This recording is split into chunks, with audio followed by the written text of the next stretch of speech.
नागरिकतामा हामी नेपाली, जीवन पद्धति र सोचमा सबै हामी विदेशी। सुगौली सन्धिपछि नै नेपालको राज्य प्रणालीलाई विदेशीहरूले आफ्नो कन्ट्रोलमा राखे। हामीले प्रजातन्त्रको कुरा गर्दाखेरि लिङ्कनको कुरा गर्नुपर्ने भयो।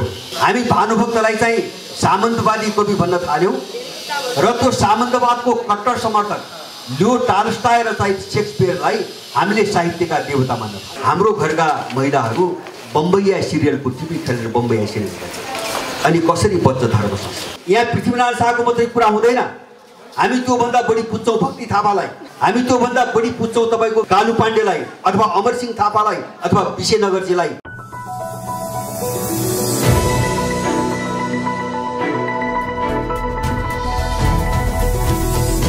हिमाल अनलाइन टिभी पूर्वीय दर्शनको विषयमा कुरा राख्दाखेरि मैले कसरी राख्न खोजेको भन्छ भने शास्त्र पढेर तर्कको आधारमा भन्दा पनि मेरो आफ्नै अनुभवको आधारमा मैले केही कुराहरू गर्न खोजेको हो। किन भन्छ भने अब यो क्षेत्रको त्यति ठुलो जानकार म होइन। मैले तपाईँको धार्मिक साहित्यको अध्ययन गर्नुहुन्छ भने 10 कक्षा पास नगर्दै मैले लगभग सबै पढिसकेको छु उही बेला।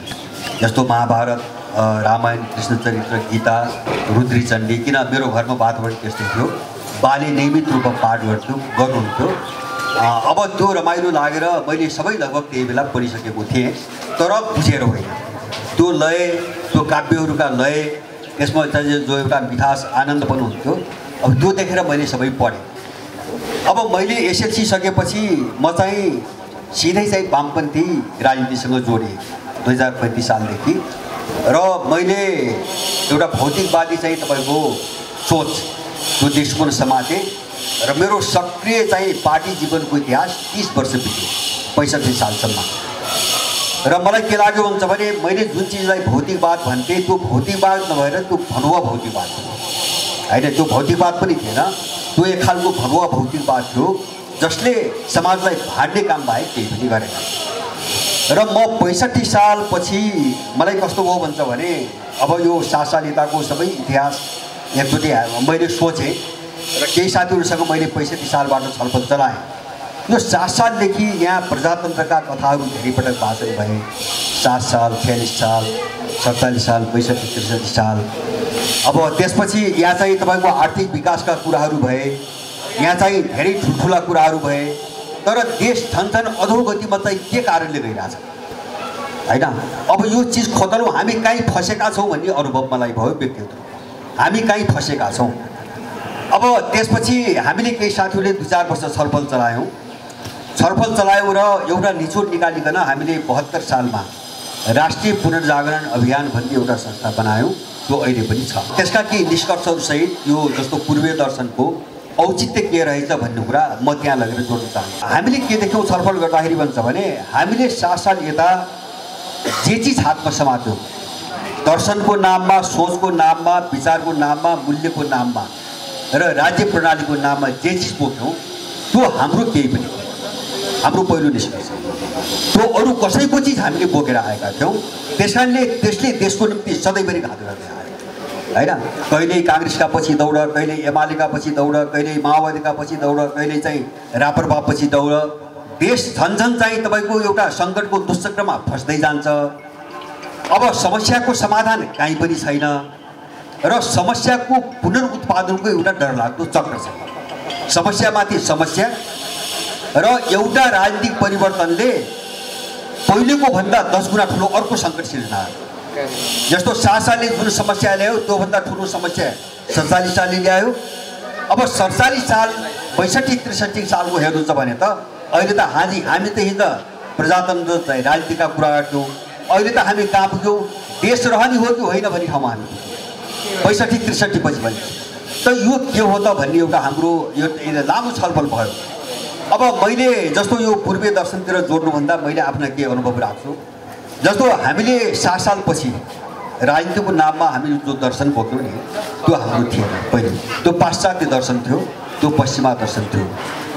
हामीले जुन विचारधारा विचार बोक्यौँ, समग्र समाजलाई हेर्ने, देशलाई हेर्ने, व्यक्तिलाई हेर्ने, परिवारलाई हेर्ने, त्यो हाम्रो थिएन। त्यो पश्चिमा तपाईँको सिद्धान्त थियो, त्यो पश्चिमा दर्शन थियो। अनि हामीले जुन राज्य प्रणाली बोक्यौँ त्यो हाम्रो उपज थिएन। जस्तो यहाँको जलवायु, यहाँको माटो, यहाँको माटोको संस्कृति, यहाँका मानिसहरू, यहाँका चाहिँ तपाईँको सामाजिक सम्बन्ध, यहाँका पारिवारिक सम्बन्धहरू, त्यसमा आधारित राज्य प्रणाली थिएन। यो अरू कसैको आवश्यकतामा बनेको र उनीहरूबाट निर्यात भएको राज्य प्रणाली थियो। हाम्रो यो पनि निष्कर्ष भयो। जस्तो संसदीय प्रजातन्त्र भनी सुन्छौँ हामी, के हो त? यो त बेलायतमा राजा र त्यहाँको संसदका बीचको जो लडाइँ भयो, लामो लडाइँ, त्यो लडाइँपछि भएको सम्झौताको दस्तावेज हो। यो हामीले यहाँ बोकेर होइन, हाम्रो देशमा लादियो, यसलाई लादियो। अब यो चिजले के गरायो, स्कुलिङ कस्तो गरायो त भन्छ भने, जस्तो तपाईँको फिलोसफी विदेशी छ, बाहिरको छ, विचार विदेशी छ, मूल्यहरू विदेशी छन्, राज्य प्रणाली विदेशी छ।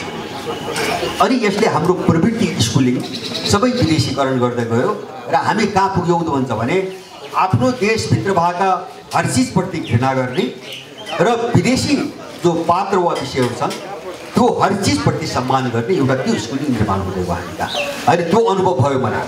जस्तो तपाईँको मैले प्रत्येक साल मार्क्स जयन्ती मनाउन थालेँ, मनाएँ होइन, मनाएको नराम्रो भन्न खोज्या होइन, तर त्यसले मलाई कहाँ पुर्याइदियो त भन्छ भने पृथ्वीनारायण शाहको निन्दा गर्ने ठाउँ पुर्याइदियो होइन। अब यहाँको परिभाषा तपाईँको बुद्धको कालको त्यत्रो चाहिँ तपाईँको नगर सभ्यता छ, त्यत्रो प्रजातन्त्र छ, पृथ्वीनारायण शाहको तपाईँको काठमाडौँको संस्कृति उनले आत्मसात गरेको कुरा भन्नुहोस्, वा चाहिँ उनले छानेको मान्छे विराज पठितलाई छोडेर भारादारहरूको बहुमतको आधारमा कालु पाण्डेलाई चाहिँ प्रधान सेनापति बनाएको कुरोसम्म यत्रो प्रजातन्त्रको अभ्यास छ। हामीले प्रजातन्त्रको कुरा गर्दाखेरि लिङ्कनको कुरा गर्नुपर्ने भयो। हामीले देशको कुरा सम्झेनौँ, हामीले देश बुझेनौँ। हामी भानुभक्तलाई चाहिँ सामन्तवादी कवि भन्न थाल्यौँ र त्यो सामन्तवादको कट्टर समर्थक लियो टाल्स्टाय र चाहिँ शेक्सपियरलाई हामीले साहित्यका देवता मान्न थाल्यौँ। त यस्तो स्कुलिङलाई हुँदाखेरि हामी सार त पुरै देशद्रोही बनाउँदै लग्यौँ होइन। नागरिकतामा हामी नेपाली, जीवन पद्धति र सोचमा सबै हामी विदेशी। यसरी योजनाबद्ध रूपमा लामो समयदेखि काम भयो र 28 सालको तपाईँको शिक्षा प्रणाली त के गर्यो भन्छ भने हाम्रो जीवन पद्धति पुरै मास्यो होइन।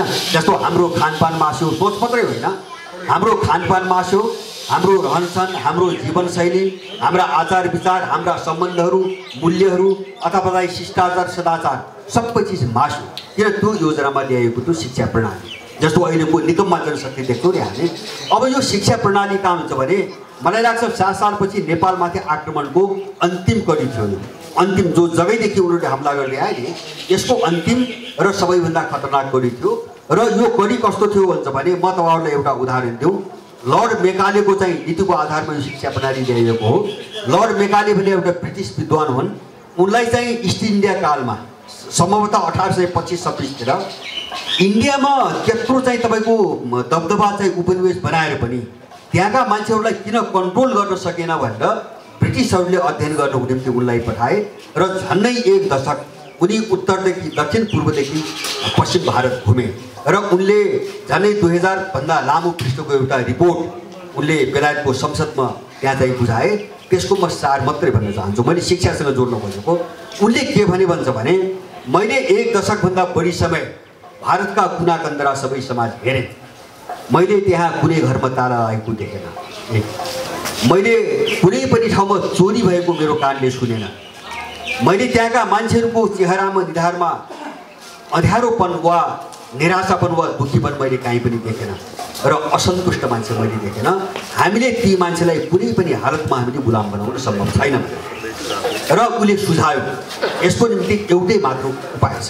उसले के भन्छ भने हामीले त्यहाँ आफ्नो शिक्षा नीति लागू गर्नुपर्छ र उनीहरूलाई हामीले आफ्नो जनशक्ति उत्पादन गरेर त्यहाँको सभ्यता, संस्कृति र संस्कारमाथि आक्रमण नगरिकन ती मान्छेमाथि आधिपत्य चाहिँ जमाउन सकिँदैन उसको निम्ति। त्यसपछि नेपालको चाहिँ त्यसैको एउटा कडीका रूपमा नयाँ शिक्षा प्रणाली 28 सालमा लागू भएको हो, जसले नेपाललाई कहाँ पुर्यायो हामी सबैले देखिरहेका छौँ। त्यसैले मैले भन्न खोजेको के हो भन्छ भने हामी देशको निम्ति चिन्ता गरिरहेका छौँ, सुन्नुहोस् है, एकातिर देशको निम्ति चिन्ता गरिरहेका छौँ, तर हामी स्वदेशी छैन। यो समस्या अहिले पनि हामीसँग छ, हामीसँगै पनि छ होइन। जस्तो हाम्रो सोच देशप्रति चिन्ता छ, यो छलफल बस गरिरहेका छौँ, तर हामी आफै चाहिँ स्वदेशी छैन। हामीलाई उनीहरूले सबै विदेशीकरण गरिसकेका छन्।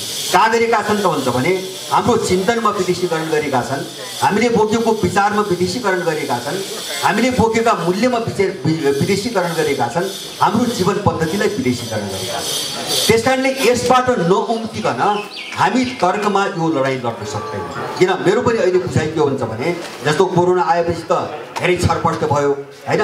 पश्चिमी सभ्यताबाट जे चिज आयो जे हामीले बोक्यौँ यसमा समाधान कहीँ पनि छैन, कुनै क्षेत्रमा पनि छैन। यो अब उनीहरूले पनि बुझेका छन्। जस्तो मैले राजनीतिको कुरा गरेँ, समाधान कहाँ त उनको हामीले जो प्रणाली बोक्यौँ नि समाधान कहाँ, देशलाई समाधान त कहीँ पनि थिएन। हामीले चिकित्सा शास्त्रमा अघि डाक्टर साहबले भनिसक्नुभयो, चिकित्सा शास्त्र त्यो चाहिँ रोकथाम हो, रोकथाम अवश्य हो तर निदान हो, रोगको निदान हो। त्यो समस्या पनि हामीले देख्यौँ। शिक्षा प्रणाली मैले अघि नै भने हामी समस्या बढाइरहेको छौँ यो शिक्षा प्रणालीबाट। बेरोजगारी उनको जनशक्ति उत्पादन गरिरहेछौँ र त्यो पनि अत्यन्तै असक्षम बेरोजगार र काम नलाग्ने जनशक्ति उत्पादन गरिरहेछौँ हैन। चौतर्फी यस्तै छ, राज्य प्रणाली यस्तै छ, सर्वत्र यस्तै छ भनेपछि अब यो सबै चिजलाई हेर्दाखेरि समाधान कहाँ छ भन्नेमा जानु पर्यो। जस्तो हाम्रो पूर्वीय दर्शन भनेपछि अब त्यसलाई मैले अलिकति बृहत रूपले बुझ्छु। मैले भने नि त्यो चाहिँ सोच पनि हो, त्यो विचार पनि हो, त्यो जीवन पद्धति पनि हो, त्यो मूल्य मान्यता पनि हो, त्यो व्यवस्था प्रणाली पनि हो हैन। एउटै कोणबाट मात्रै चाहिँ हेरेर यसलाई पुग्दैन भन्ने लाग्छ मलाई। त हाम्रो अहिले समस्या के हो भन्छ भने विशेष गरेर 3टा क्षेत्रमा चाहिँ हामीले ठुलो नक्सानी बेहोर्यौँ भन्ने छ। हामी जो पार्टीका पछि लाग्यौँ नि हामीले 3टा ठुला गल्ती गऱ्यौँ भन्ने चाहिँ मेरो निष्कर्ष छ। पहिलो कुरो अहिलेको नेपालको जो सङ्घर्ष छ जो हामी कुरा गरिरहेका छौँ यसको नाभिक खोतल्दै जानुभयो भने यो सुगौली सन्धिमा पुग्छ। सुगौली सन्धिपछि नै नेपालको राज्य प्रणालीलाई विदेशीहरूले आफ्नो कन्ट्रोलमा राखे हैन। यो सानो सानो रूपमा कहिले आर्थिक रूपमा कहिले सैन्य रूपमा कहिले के रूपमा देखिँदै अहिले आएर समग्र चाहिँ राज्य प्रणालीलाई गाँजेर अहिले विस्फोटक अवस्थामा पुर्यायो। किन भन्छ भने त्यहाँ त्यो सन्धिबाट हामी एउटा शर्तमा बाँधिएका थियौँ। त्यसैले त्यो युगको अन्त्य नगरिकन अथवा त्यो युगलाई अन्त्य गर्ने रणनीति नबनाइकन हामीले नेपालको यो समस्या हामी हल गर्न सक्दैनौँ। मेरो अनुभव किन भन्छ भने सारा मेकानिजम उनको हातमा छ। मैले भन्न खोजेँ राज्य प्रणालीको मेकानिजम उनको हातमा छ।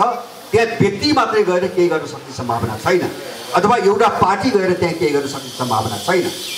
दोस्रो समस्या मैले अघि नै भने अब जो हामीले गुमायौँ हैन, विचारको नाममा अथवा चाहिँ दर्शनको नाममा मूल्यको नाममा जे गुमायो नि यसको पुनर्जागरण कसरी ल्याउने भन्ने हाम्रो सरकारको दोस्रो कुरा। पुनर्जागरण भनेको हाम्रो पूर्वीय सभ्यताभित्र के थियो हैन, हाम्रो सोच के थियो अथवा हाम्रो विचार के थियो, हाम्रो व्यवस्था प्रणाली कस्तो थियो, हाम्रो जीवन पद्धति कस्तो थियो। हामीले आफ्नो पहिचानको खोजी नगरिकन र त्यो पहिचानको प्राप्ति नगरिकन यो लडाइँसँग लड्न सम्भव छैन। मैले भने एउटा विरोधाभास अहिले पनि छ हामीसँग। मैले भने हामी नयाँपनको कुरा त गरिरहेका छौँ तर हामी मान्छे पुरानै छौँ, अहिले पनि पुरानै छौँ। अब यो पुरानो मान्छेबाट पुनर्जागरणको लडाइँ लड्न सम्भव मैले देख्दिनँ।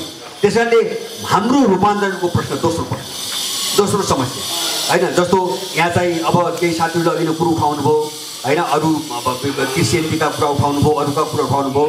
अब उनीहरूको आफ्नो रणनीति त उनको कुरा भयो, त्यति मात्रै भनेर पुग्दैन भन्ने लाग्छ मलाई हैन। हामीमा समस्या हामी छ। जस्तो म तपाईँलाई एउटा उदाहरण दिन्छु। अहिले हामी जो आफ्नो धर्म संस्कृति भन्छौँ नि सम्भवतः तपाईँको 10,000मा एउटा परिवार पनि अहिले नेपालमा यस्तो छैन जसले बिहान उठ्ने बित्तिकै कुनै आध्यात्मिक चाहिँ तपाईँको गतिविधि गर्छ हैन। म भन्छु यहाँका लोग्ने मान्छेहरू यहाँ हामी जम्मा भएका छौँ, कतिजनाको घर परिवारभित्र बिहान उठ्ने बित्तिकै चाहिँ सामान्य चाहिँ एउटा मानसिक आत्मिक चाहिँ चिन्ता हुन्छ। मलाई त्यो विश्वास छ।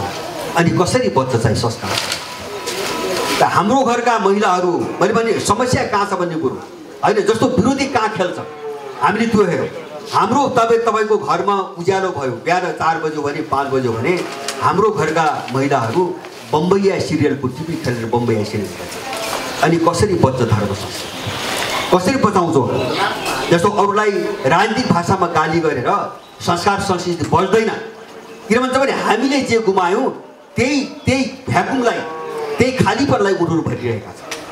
तपाईँ खाली हुन नदिनुहोस्, उनी खेल्ने ठाउँ हुँदैन। त्यसकारणले गर्दाखेरि पुनर्जागरण हामीमा सबै हिसाबले पुनर्जागरण हाम्रो दोस्रो सबभन्दा ठुलो चुनौती हो। र तेस्रो चाहिँ हामीले अनुभव गरेको हाम्रो देशको सन्दर्भमा राष्ट्रलाई पहिलो मानेर राष्ट्र पहिलो भन्ने एउटा मान्यताका आधारमा हामीले राज्य प्रणालीको खोजी गर्ने भन्ने मेरो तेस्रो कुरा। जस्तो यहाँ कस्तो भयो भन्छ भने यहाँ अरू चिजलाई पहिलो मान्यो, जस्तो साथसाथको स्कुल के हो, यहाँ सत्तालाई पहिलो मान्यो हैन, सत्तालाई पहिलो मान्यो, संविधानमा दलीय सर्वोच्चतालाई पहिलो मान्यो, राष्ट्र मारे उनीहरू योजनाबद्ध रूपमा मार्दै आएका हुन्। त्यसैले हामीले राष्ट्र पहिलो भन्ने सिद्धान्तलाई कसरी स्थापित गर्ने भन्ने तेस्रो समस्या मैले देखेको। त मैले भन्न खोजेको के हुन्छ भने हाम्रो राज्य प्रणाली हामी तपसिलका बहसमा नजाउँ।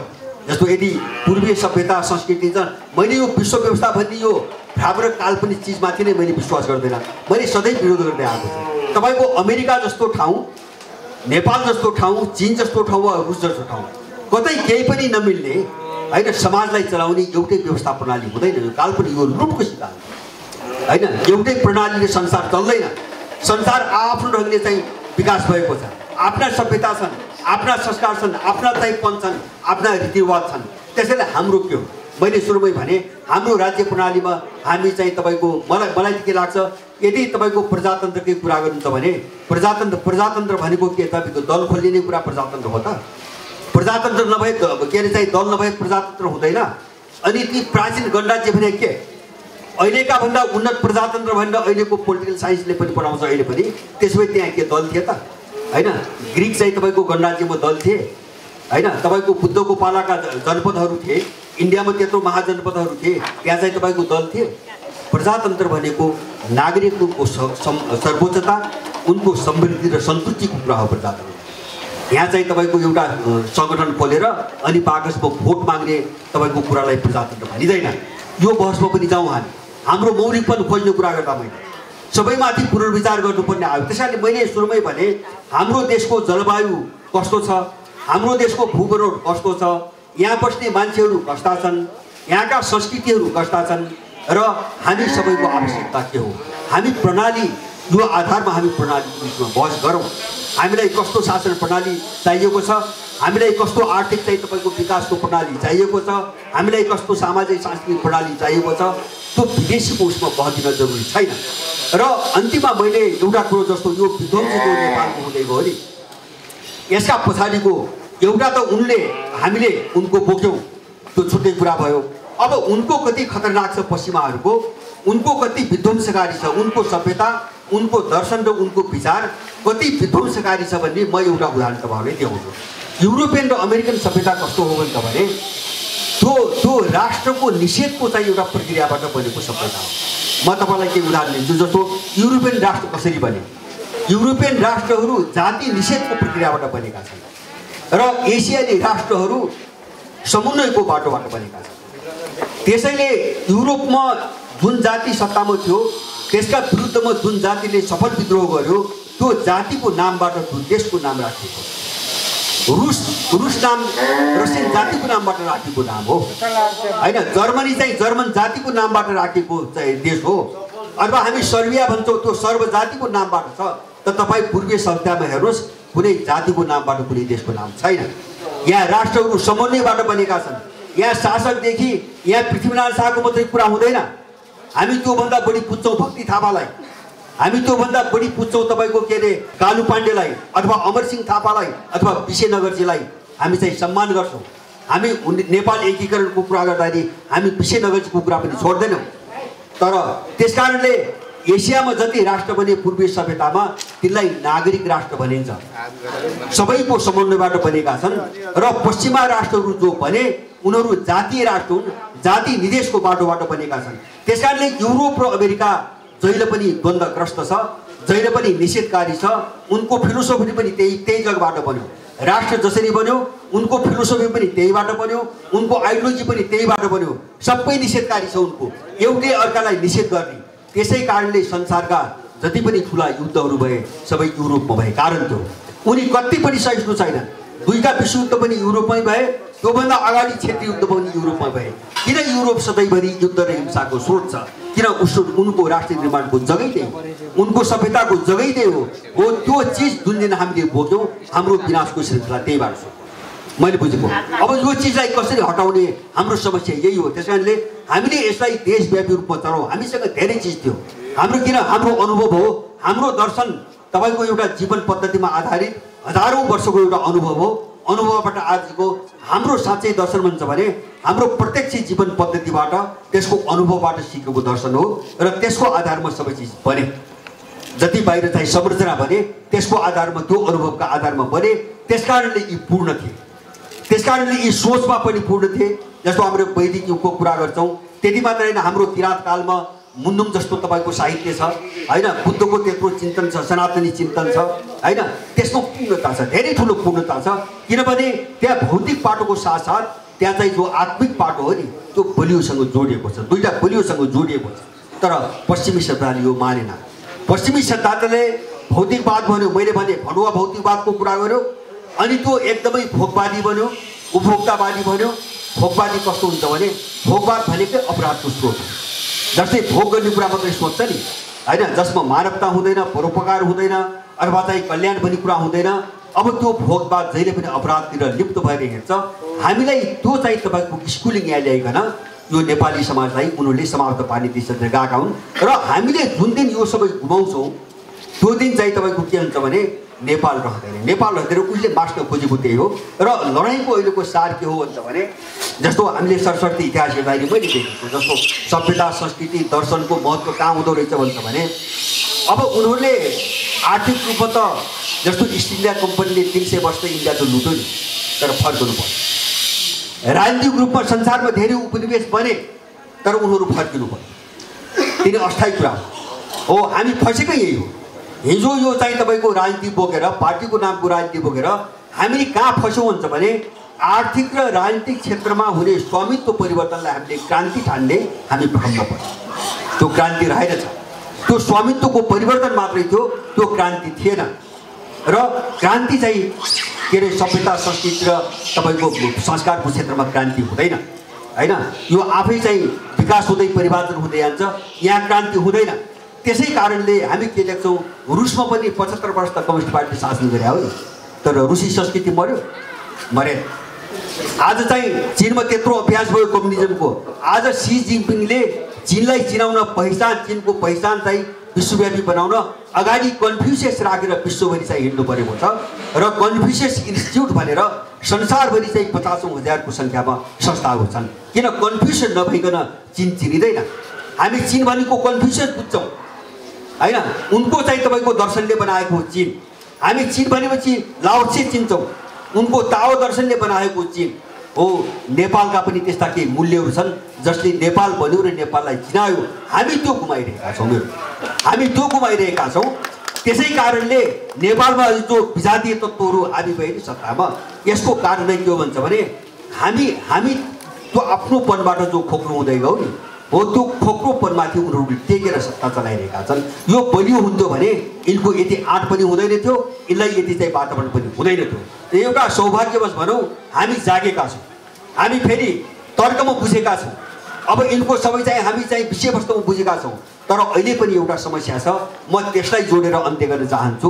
हामीसँग भएका विकृतिहरू, विसङ्गतिहरू सबै हटाएर हामीले आफ्नो घरमा, प्रत्येकले हाम्रो आफ्नो घरमा र गाउँघरमा एउटा यस्तो अभियान चलाउनु पर्छ ताकि हाम्रो आचरणलाई हामीले पूर्वीय दर्शन र मूल्यसँग जोडौँ। अब त्यो हामी घरबाट सुरु गरौँ, कम्तीमा हामी घरबाट सुरु गरौँ। घरमा कमसेकम बिहान आधा घन्टा मात्रै होइन योगको काम भयो, अथवा प्राणायामको काम भयो, अथवा ओम वाचनको मात्रै काम भयो, अथवा कुनै भजनको मात्रै काम भयो भने पनि मलाई लाग्छ हामी 50% हामी यो लडाइँ जित्न सक्छौँ। 50% सबै घर छुट्यो भयो। त्यस कारणले गर्दाखेरि यो समस्यालाई कसरी समाधान गर्ने भन्ने चिजमा हामी जानुपर्छ। हामी समस्या जहाँ छ हामी त्यही लड्नुपर्छ। हामी तर्कमा मात्रै हामी लड्न सक्दैनौँ, यो भ्रमबाट पनि हामी जोगिनुपर्छ भन्ने चाहिँ मेरो लाग्छ। र मेरो अन्तिममा अब यहाँको सभ्यता कति परिष्कृत, कति उँचो रहेछ भन्ने कुरा त एउटा उदाहरण भर्खरै त्यो धेरै साथीहरूले भने पनि सुने, त्यो यथार्थ पनि हो। अहिले चाहिँ अमेरिकाको नासाका वैज्ञानिकहरूले एउटा यान छोडे, अलि पहिली छोडे। अब सबै भाषाहरू कम्प्युटराइज गरेर एउटा यान छोडे। तर लामो दूरीमा गएपछि सबै भाषासँग सम्बन्ध विच्छेद भयो, तर संस्कृत भाषासँग उनको निरन्तर चाहिँ सम्पर्क रहिरह्यो। र उनीहरू कहाँ निष्कर्षमा पुग्यो भने संसारको पूर्ण भाषा भनेको संस्कृत मात्रै रहेछ। अरू सबै कामचलाउ भाषा हुन्, भाषा नै होइनन्। पूर्ण भाषा प्रत्येक शब्द, प्रत्येक तपाईँको अक्षर र प्रत्येक वाक्यमा एकदम पर्फेक्टपन भएको, पूर्णता भएको भाषा संस्कृत मात्रै हो भनेर अब कम्प्युटरलाई पनि अन्तर्राष्ट्रिय रूपमा एउटा भाषाको रूपमा उनीहरू राख्ने दिशामा गइरहेका छन्। भने यो चिज त हामीले देखिरहेका छौँ अहिले, होइन? जस्तो कोरोनामै पनि यो चिज हामीले देखिरहेका छौँ। उनका सीमाहरू मलाई त लाग्छ कोरोना जो भन्छ नि त्यो चाहिँ जस्तो युरोप र अमेरिका जो ढल्यो नि, यही कोरोना कालमा जो ढल्यो, रुगा खोकी नै भए पनि जो ढल्यो, त्यसका पछाडि एउटा गहिरो कारण छ। जस्तो अब हामी त्यसरी स्वतन्त्र किन भएनौँ त? जस्तो यहाँ चीनबाट उठ्नुभएको, चीन स्वतन्त्र किन भएन? चीनको छिमेकी नेपाल स्वतन्त्र किन भएन? अथवा चीनको छिमेकी चाहिँ तपाईँको अर्को देश स्वतन्त्र भएन? किन चाहिँ अमेरिका र युरोपको स्वतन्त्र भएको भन्दाखेरि त्यो जीवन पद्धतिसँग जोडिएको छ, त्यो खानपानसँग जोडिएको कुरा हो। मलाई त्यस्तो लाग्छ, होइन? जो उनीहरूको कृत्रिम खानपान हो नि, कृत्रिम जिन्दगी हो, सारा प्याकेटमा राखेको, अनि चाहिँ तपाईँको उत्पादन भएको, उद्योग फ्याक्ट्रीभित्र उत्पादन भएको, र अब त्यहाँ कुनै पनि चाहिँ तपाईँको शरीरलाई चाहिने चाहिँ तत्त्वहरू नभएको जुन खानपानको ऐयासी जीवनतिर गए नि, त्यो चिजले उनीहरूको विनाश गर्यो। आज एउटा चाहिँ सामान्य भाइरसले उनलाई ढालेको हो। त्यस कारणले गर्दाखेरि अब यो सबै चिजको निदान कहाँ छ, हामी त्यहाँ खोजौँ र समग्रमा बहसमा जाउँ। मेरो तपाईँहरूलाई अनुरोध, समग्र बहसमा जाउँ, होइन? समग्र बहसमा गयो भने हामी यो समाधान भेट्छौँ र मलाई लाग्छ यो खोजीको दिशातिर मान्छे गएको छ, आकर्षण धेरै बढेको छ, धेरै मान्छेहरू फर्किरहेका छन्।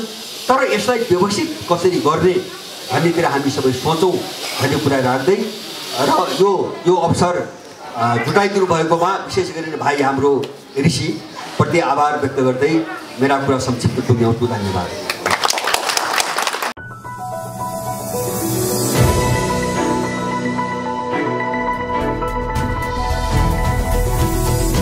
Himal Online TV